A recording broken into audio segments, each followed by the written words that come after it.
அனைவருக்கும் வணக்கம். மகர ராசி அன்பர்களுக்கு 19/4/2026 முதல் 25/4/2026 வரை சித்திரை மாதம் 6ஆம் தேதி முதல் சித்திரை மாதம் 12ஆம் தேதி வரைக்குண்டான மகர ராசிக்குண்டான பலன். மகர ராசி யோகமான ராசியாக மாறி உள்ளது. மகர ராசி யோகத்தை கொடுக்கக்கூடிய கிரகம் மிகவும் சிறப்பாக செயல்பட்டு கொண்டிருக்கிறது. சூரிய பகவானோட இணைந்து சுக்கிர பகவான் யோகத்தை கொடுக்கிறார். சூரிய பகவான் உச்சம், 8ஆம் அதிபதி உச்சத்தோட இருக்கிறார். 4ஆம்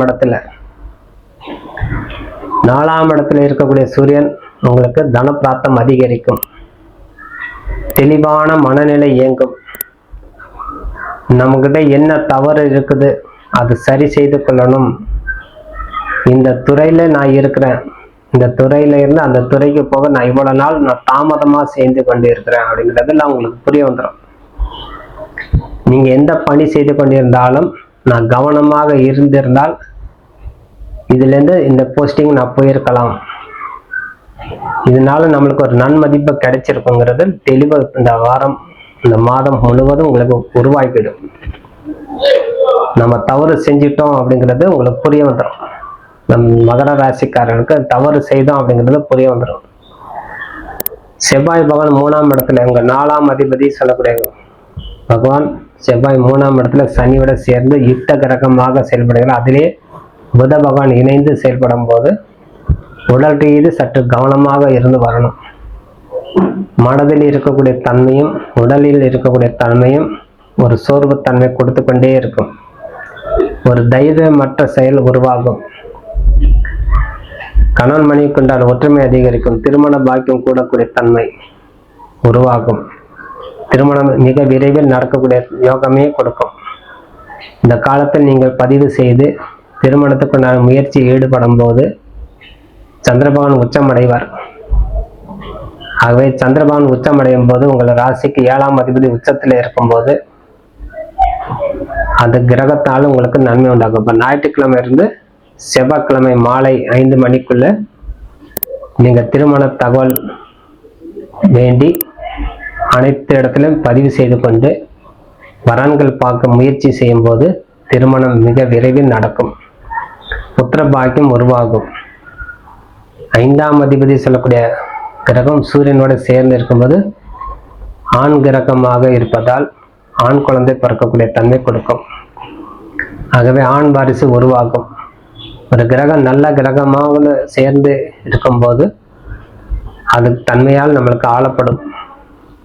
8ஆம் இடத்துல இருக்கக்கூடிய கேது பகவான் தூக்கம் இல்லாமல் தவிக்க வேண்டிய தன்மை கொடுக்கும். நல்லா தூங்கும், ஆனால் தூக்கம் வரல, தூக்கம் தவிப்பாக இருக்குது அப்படிங்கிறது ஐநசைன சுகம் கெட்டு போகக்கூடிய தன்மை கொடுக்கும்.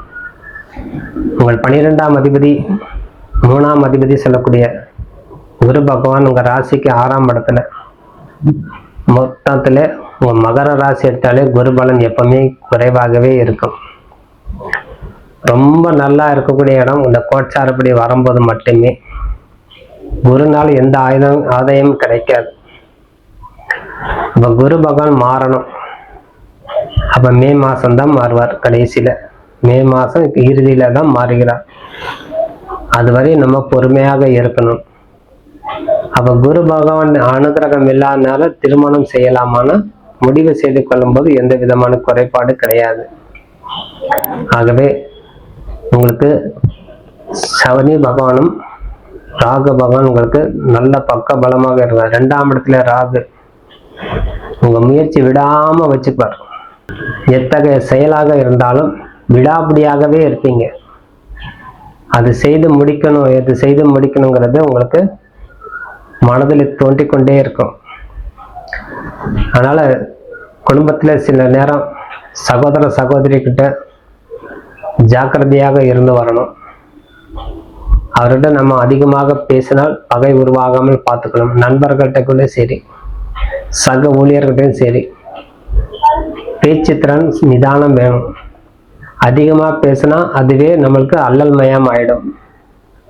ஆகவே உற்றார் உறவினர்கிட்ட சற்று நன்மதிப்பு பெறதுக்கு பாசத்தை காட்டி எதிர்ப்பு தெரிவிக்காமல் இருப்பதே சிறந்தது.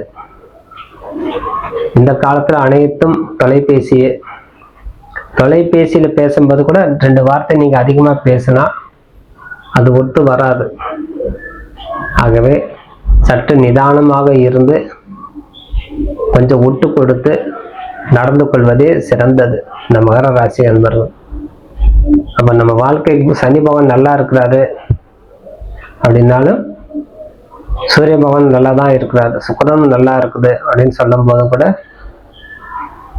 இந்த தன்மை நம்மளுக்கு ஆளப்படுது. அவை உங்கள் ராசியில அடங்கிய நட்சத்திரம் முறையாக பலன்படுத்தி கொள்ளணும். உங்க ராசியில அடங்கிய நட்சத்திரம் உத்திராடா நட்சத்திரம், திருவோண நட்சத்திரம், அவிட்ட நட்சத்திரம். அப்போ உத்திராடா நட்சத்திரம் பிறந்தவள் திருவோண நட்சத்திரத்துக்கு போய் லட்சுமி நரசிம்மரை வழிபாடு செய்யணும். அதே உத்திராட நட்சத்திரம் தனுசு ராசியில பிறந்தவள் பெருமாள், இது லட்சுமி நரசிம்மர் வழிபாடு. அப்ப லட்சுமி சேர்ந்து வழிபாடு, அம்பிகை இணைந்து வழிபாடு செய்யக்கூடிய தன்மை உருவாகும். அல்லது மகாலட்சுமி வழிபாடு தவறாம செய்து வரலாம். சைன குளத்தில் இருக்கக்கூடிய பெருமாளை சேவித்து வருவது சிறந்தது.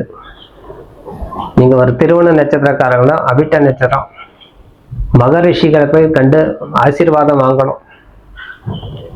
அதுவும் பிரசித்தி பெற்ற மகரிஷிகளை, ஞானிகளை, அருளாளர்களை தரிசனம் செய்து ஆசீர்வாதம் வாங்கணும். அல்லது முருக பெருமாள் வழிபாடு செய்து வரணும். நான் எங்க போய் தேடுறது? மகரிஷிகளுக்கெல்லாம் யாருன்னு நம்மளுக்கு தெரியாது. அப்ப முருக பெருமாள் போய் வழிபாடு செய்யுங்க. நீங்க ஒரு அவிட்ட நட்சத்திரக்காரர்கள் இருந்தால் சதை நட்சத்திரம் சென்று உங்க இஷ்ட தெய்வம், காவல் தெய்வம், உங்க குல தெய்வம், இந்த 3 இறைவனை மனதார வேண்டி பூஜை செய்து வாருங்க. இஷ்ட தெய்வம், குல தெய்வம், எல்லை தெய்வம், காவல் தெய்வம், அதாவது எல்லை தெய்வம், காவல் தெய்வம் வழிபாடு செய்து வரும்போது உங்களுக்கு கைமேல் பலன் கொடுக்க சொல்லி விடை பெறுகிறேன். நன்றி, வணக்கம். ஜெய் பாலா, ஜெய் பாலா, வாழ்க வளமுடன்.